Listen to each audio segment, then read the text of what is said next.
media bakit daw kapag mayamang ng hit and run, ang tagal bago arestuhin at ikulong. Hit naman ng PNP na ayon sa batas ang ginawa nila. Himayin pa natin yan sa News Explained.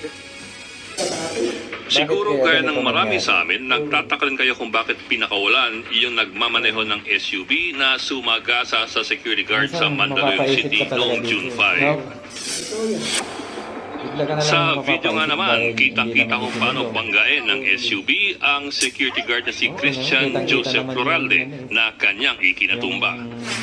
Yun lang, imbes na tumigil, sinagasaan pa ng SUV si Floralde at iniwan siya sa kalsada. Malino naman ang video at madali ring na-trace ang SUV na may plakang NCO 3781 na pag-aari ni Jose Antonio San Vicente. Noong Miyerkules o 10 araw matapos mangyari ang insidente, saka lamang sumuko si San Vicente kay PNP Chief Vicente Danao. Pero eto po, matapos ng 10 araw na paghahanap ng PNP at ng LTO, pinabayaan lamang si San Vicente na umuwi matapos siyang mag-surrender at mag-press con. Natural lamang na magtanong ang mga kababayan natin, bakit nagkaganon? Hindi pa ba malinaw ang video? Hindi pa malinaw na may nangyaring krimen? At hindi pa malinaw ang pag-amin ni San Vicente? Bakit hindi siya nakulong kagad? Ang paliwanag ng mga abogadong nakausap namin, meron kasing proseso na kailangang sundin sa batas. At ang prosesong ito, bagamat parang hindi katanggap-tanggap sa atin, ay nariyan para pangalagaan ng karapatan ng mga akusado. Nanonood lang dito, hindi namin matanggap yan eh. Doon muna tayo sa tanong na bakit hindi siya inaresto at pinakulong nung Miyerkules. Bakit nga?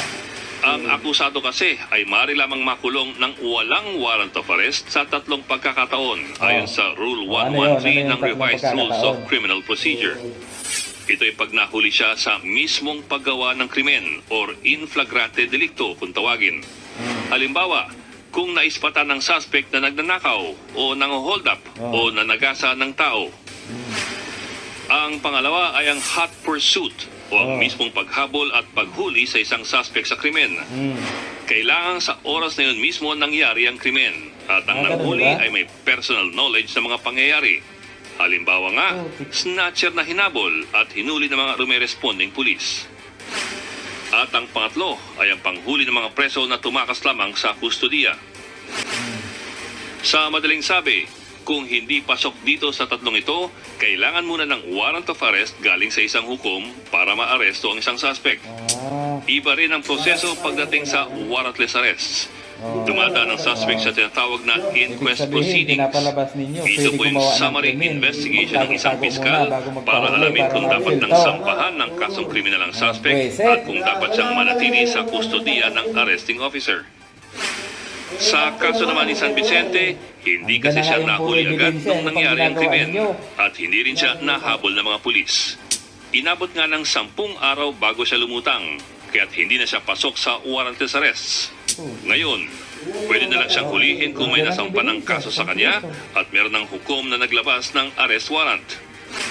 Pero hindi ba nagsampanan ng kaso ng frustrated murder at abandonment ng PNP nung isa pang linggo? Hindi po. Ang magsasampa ng kaso sa korte ay ang piskal o yung prosecutor. Wala pa po doon ang proseso ni San Vicente. Ang sinampa ng PNP ay complaint lamang na pag-aaralan pa ng piskal bago ito magsampa ng aktwal na kaso sa korte. Ang tawag po dito ay ang preliminary investigation. Magsasagawa ngayon ng preliminary investigation or PI ang mga piskal para alamin kung may probable cause sa sampahan ng kaso si San Vicente at kung anong klaseng kaso ang isasampa.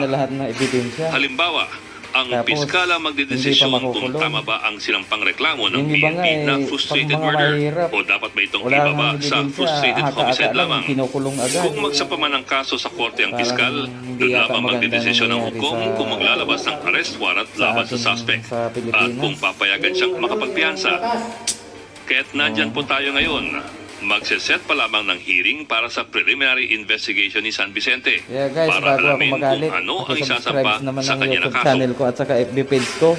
At yun siguro ang kabalintunaan ng batas o sabi nga ng ilan ay pang-aabuso ng proseso. Ano daw? Dahil kung nahuli kaagad si San Vicente, nakulong na siya kaagad. Pero dahil nakapagtago pa siya sa batas, hindi siya mapapakulong Ayun. hanggat wala pang formal na Ayun, kaso guys, ha? at wala pang warrant of Kung gagawa arrest. kayo ng krimen, magtago muna kayo ng isang linggo bago kayo magpahuli para maabsueldo kayo.